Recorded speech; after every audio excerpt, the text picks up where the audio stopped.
In session 33 here, we're going to take a little bit deeper look at solving equations. In an earlier session, we dealt with the illustration of having a balance and having things in the balance, having that illustrate a particular algebra problem, and then making changes to both sides of the balance in order to keep things in balance to ultimately help us get to the answer that we're after. In this session here, the only thing different that we're really going to be doing that we did not do earlier is that we are now going to have a variable in both sides of the equation. For example, if we had the equation 6x plus 2 equals 4x plus 8, we can see that we have a variable x on the right side as well as on the left side. Now, in here, as a reminder, the orange circles represent oranges. The black dots represent 1 pound weights.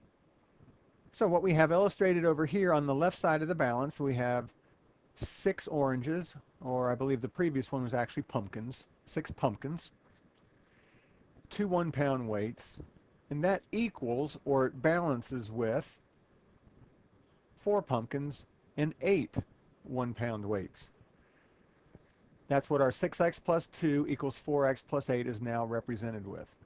Now remember, the goal of solving an equation in algebra is to create equivalent equations. And remember, equivalent equations means equations that are equal to each other, equations that have the exact same answers to one another.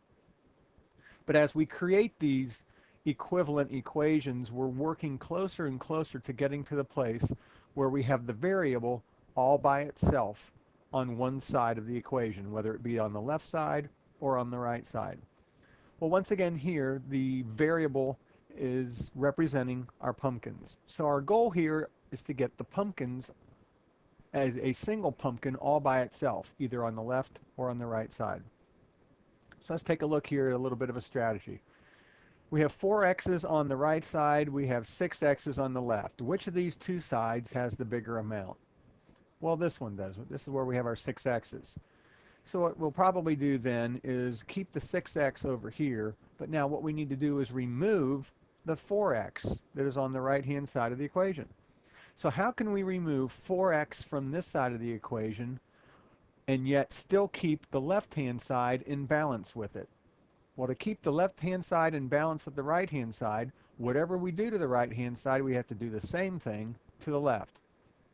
So once again, the goal is to get the x's by itself on one side. So how are we going to get rid of these 4x's? This 4x. We're going to do it by subtracting 4x from both sides. Then we come over here. Since we subtracted 4x on the right side, we also now have to come over to the left side and subtract 4x. Let's go ahead now and perform the calculations. On the right-hand side, we have 4x plus 8 minus 4x. And remember, since this is an addition problem with a subtraction here, we could actually think of this subtraction as adding the opposite. But we can see here that the 4x and the minus 4x combine together to make 0.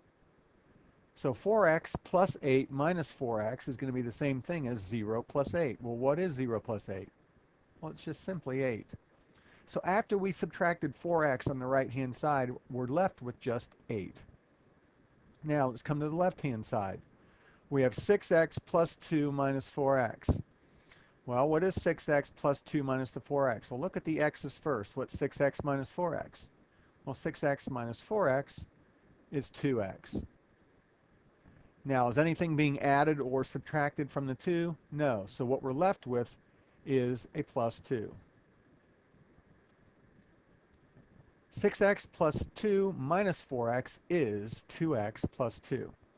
So at our first stage here, we have gone ahead and written one new equivalent equation.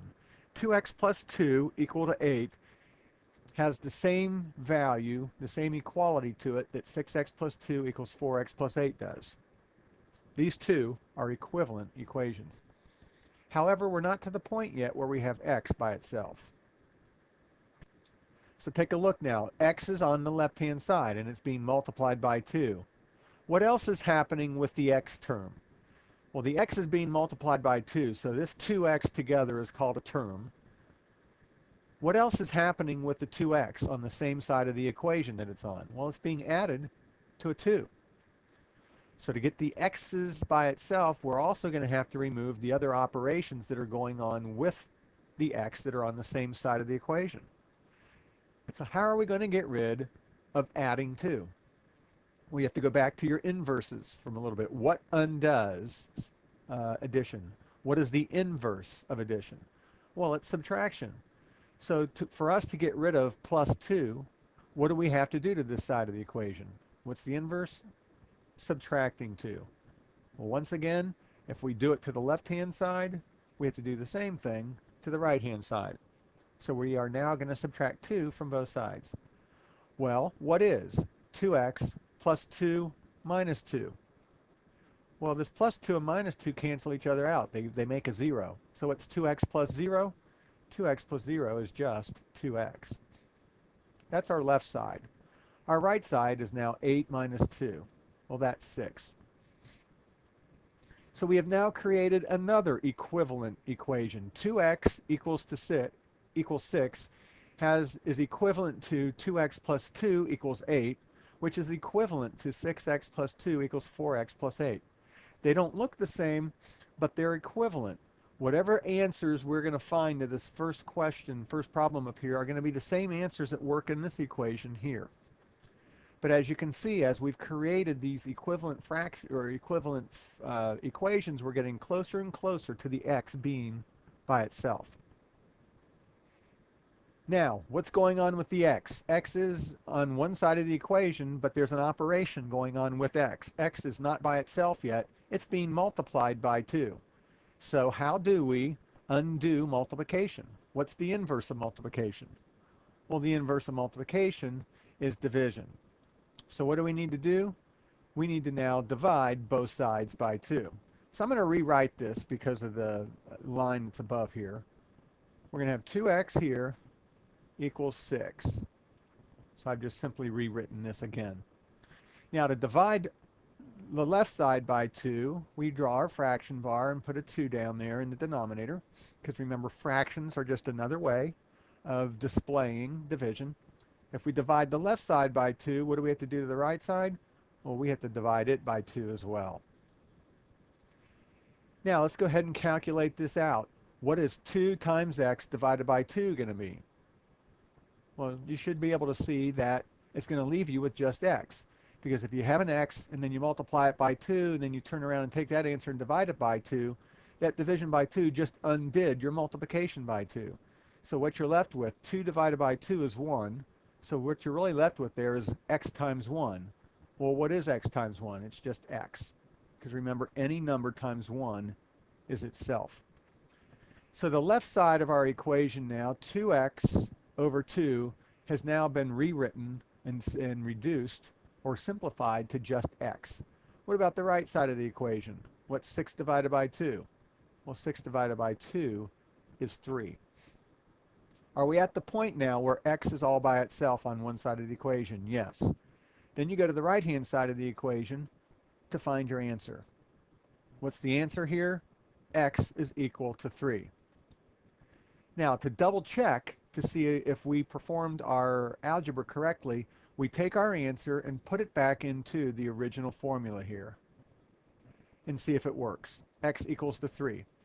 So 6 times 3 would be 18. 18 plus 2 would be 20.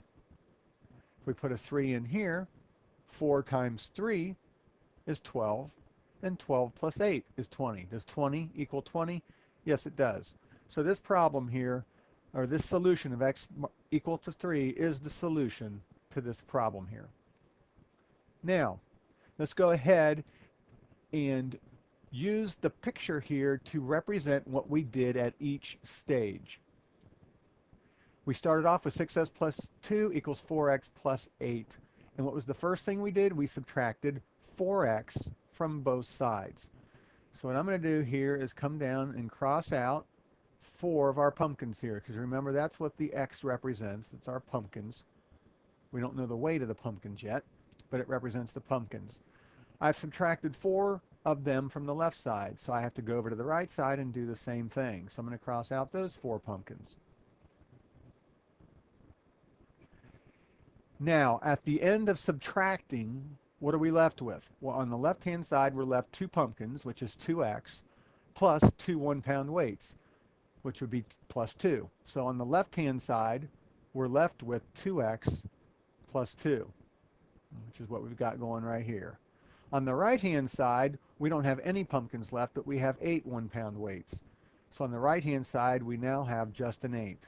So after our first step of writing an equivalent fraction, we are now left with 2x plus 2 equals 8.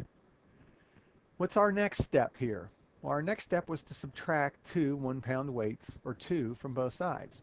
So we come over here, and we take off those 2, which means we need to now come over here and take off 2 as well. So after we have subtracted 2 from both sides, what does that leave us with? Well, on the left-hand side of the balance, we're left with just 2 pumpkins, 2x.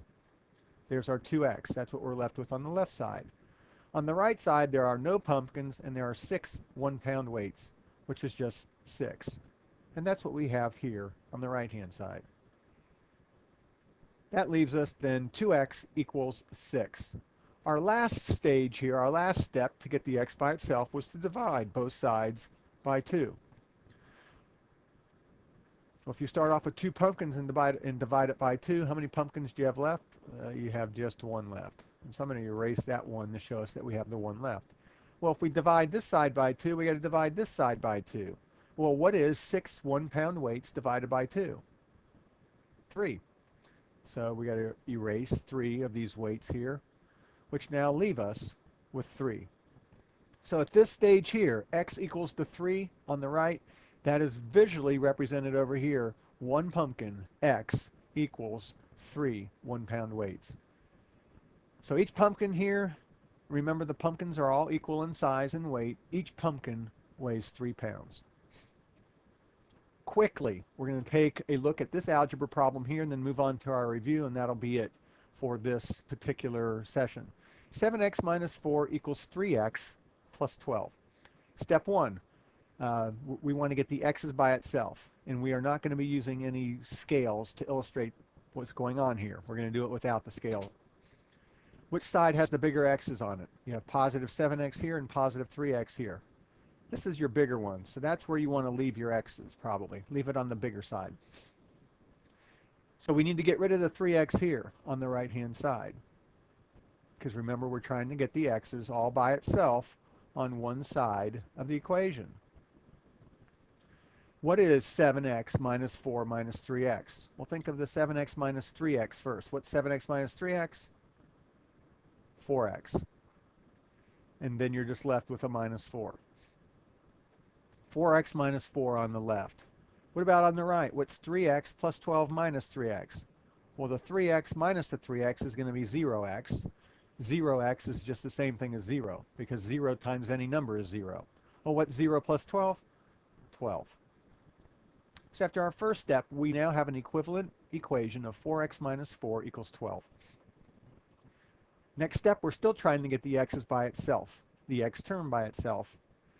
The x term right now, the 4x, still has something being subtracted with it on the same side of the equation. So to undo that, we need to do the opposite of, or the inverse of subtraction. And that is addition. So since we are subtracting by 4, to undo that, we are now going to add by 4. And we're going to need to add a 4 to both sides. Remember, whatever you do to one side of the equation, you have to do the same thing to the other. Well, let's take a look at our right side. What is 12 plus 4? Well, that's 16. Then, on the left side, what is 4x minus 4 plus 4? Well, this minus 4 and plus 4 cancel each other out and leave a 0. Well, what's 4x plus 0? 4x. We are now one step closer to getting x all by itself. On the left-hand side of the equation, the x is still being multiplied by a 4. How are we going to undo multiplication by 4? And what I'm doing here is just simply rewriting 4x equals 16. How do we undo multiplication? We do it by doing the inverse of it. What's the inverse? Division. So since this left side was multiplied by 4, the x was multiplied by 4. To undo it, we divide by 4, which means we also have to divide the right side by 4. What is 4x divided by 4? Well, 4x divided by 4 is just simply x. And then what is 16 divided by 4? 16 divided by 4 is 4. And once again, to double check to see if we calculated this correctly, you take your answer and put it back up into your original equation that we had up here. 4. What is 7 times 4? 28. 28 minus 4 is 24. Let's take a look at the right side. 3 times 4 is 12. 12 plus 12 is 24. Does 24 equal 24? Yes, it does. So 4 is the correct answer and solution to this algebraic problem with one variable. Okay, just as a quick review, when you're solving a problem with a variable in it, the goal is to get that variable all by itself on one side of the equation. Next, to reach this goal, we must create equivalent equations that get simpler and ultimately get us to the point where the variable is all by itself on one side of the equation. Then, as we're creating these equivalent equations, we usually do it with one of the following methods. First, we either add the same number to both sides of the equation. Second, we either subtract the same number from both sides of the equation. A third possibility is to multiply the same number, other than 0, to both sides of the equation. A fourth possibility is to divide the same number, other than 0, on both sides of the equation. And then fifthly, you can use some other tools, such as using the associative, the commutative, or the distributive properties to create equivalent expressions. Okay then, that finishes up session 33 on additional methods for solving equations.